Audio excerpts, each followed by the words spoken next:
Welcome back to American Nostalgia Garage. Today's a very exciting day. If you've been watching the channel, we've been building this 66 Chevy, and today it's going to get its maiden voyage. This is what she looks like to date. Still have some fascia things, we've got some stuff to do. So obviously it needs headlight bezels, which we have, front bumper, which we have. I have some bumper brackets coming. We've got to get some marker bulbs. Got to get the horn hooked up. That's that green wire. There's some body fitment issues which we've got to go over. Obviously there's some spots I'm going to have to touch up. If you notice, it's missing pretty much all the chrome trim, which I don't even know if I'm going to make it chrome. I'm going to probably keep a lot of this stuff black.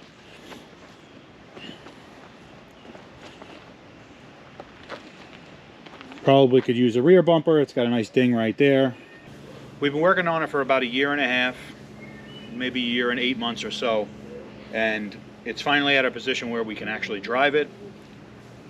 There are some things like rigged up. I have no bumper. There's a ratchet strap holding the hood down right now, and then some other odds and ends that have to be gone through, weather stripping and whatnot. But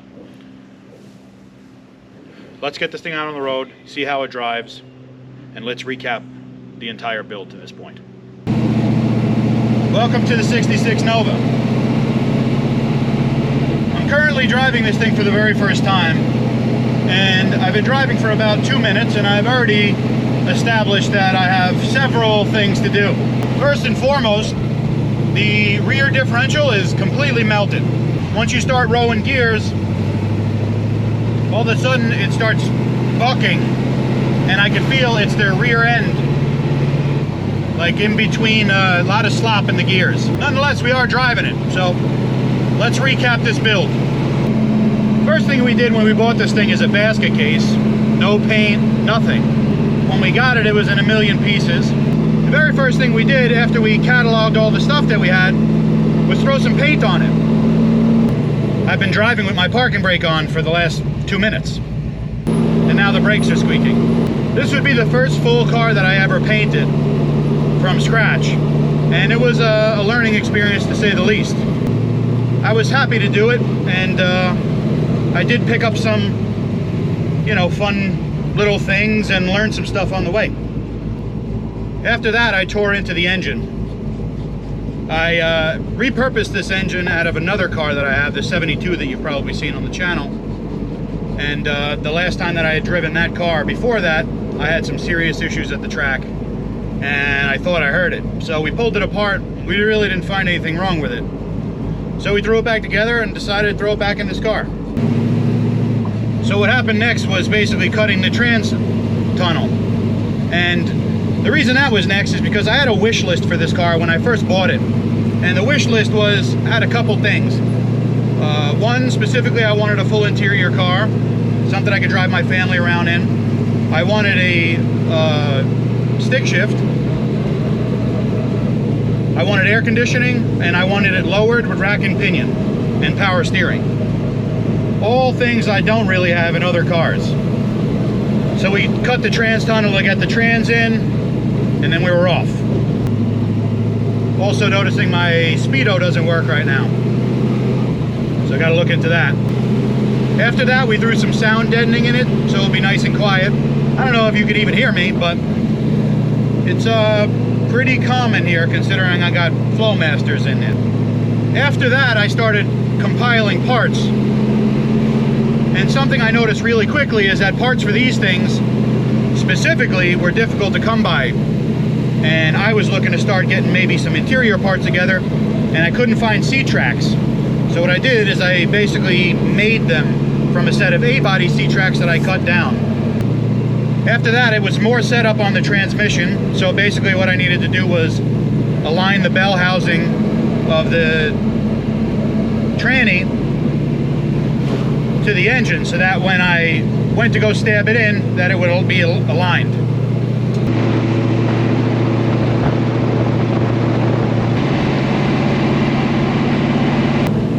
After that, we needed to make sure that that engine ran. So we got it rigged up on a stand and almost blew my leg off. But that sucker ran, So it was almost ready for install. And as per my bucket list, we were able to accomplish several of my goals with a CPP front end kit, which was then installed. That gave us power rack and pinion, still need a power steering pump for that. Gave us twin A-arm suspension, and it gave us Willwood disc brakes. Then it was basically we needed to get ready for engine install. So what we did is we installed our clutch and our throwout bearing, which were all McLeod units that came from Silver Sport with our TKX swap.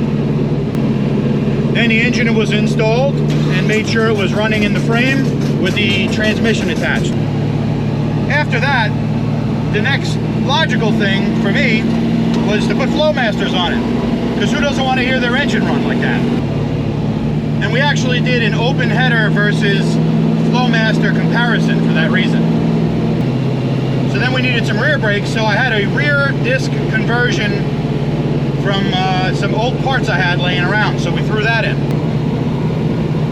This car was actually a race car formerly, I guess, because somebody had cut it apart and put a cage in it and done some other things. So the next thing that was needed was the dash need to be replaced. So I actually had to order one, wait for it, and then get it welded in to replace all the metal that was cut out, as well as some cowl pieces, because somebody cut into the underneath of the cowl.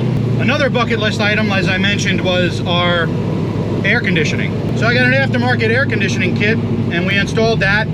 We still need to do some hoses and whatnot, but it's mostly installed. As was most of the things that came with this car, the wiring harness was destroyed. So we got an entirely new wiring harness from American Auto Wire, and we replaced that. I really needed a place to sit, so next up was interior, as most of the mechanical items were starting to get finished up.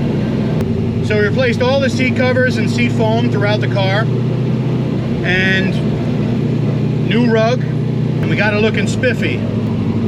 In addition to all the seat covers and foam and air conditioning, I recovered our stock dash pad with some faux leather vinyl stuff to make it look nice. And then we did some aftermarket gauges from Dakota Digital. And we did a retro sound stereo system so we could listen to some tunes. Another thing that I had on my bucket list that I didn't mention before was that I wanted to have a big fat tire on it. You really can't fit a very big tire on these things stock, so I did a mini tub kit in order to get a big tire on this thing. There was a lot of information missing from the mini tub kit that I would have liked to seen be on their video, instructional video, so I made my own. So having done the mini tubs at this point, I was starting to realize that the only way I was going to fit those big tires is to do a 4-link, and that was because the leaf springs themselves would have hit the tires. And now that we had suspension, engine, transmission, electric, interior, we needed to fit some sheet metal, and that's what we did last. And that's what brings us here today. Now, I'm not finished with this car. I still have some other sheet metal items and bumpers and whatnot to go on, trim, weather stripping, terminate a couple of final wiring things. But you know what? I'm not going to let that stop me from enjoying my hot rod. I spent a lot of time building this thing, just like you guys do with your cars in your garages. Please be safe when you guys do this. Don't rush a project. But you know what? Don't be afraid of a project either. Once you guys have had the time to go through your project and make sure that it's safe, take them out, shake them down, have fun with them. That's why we build them, right?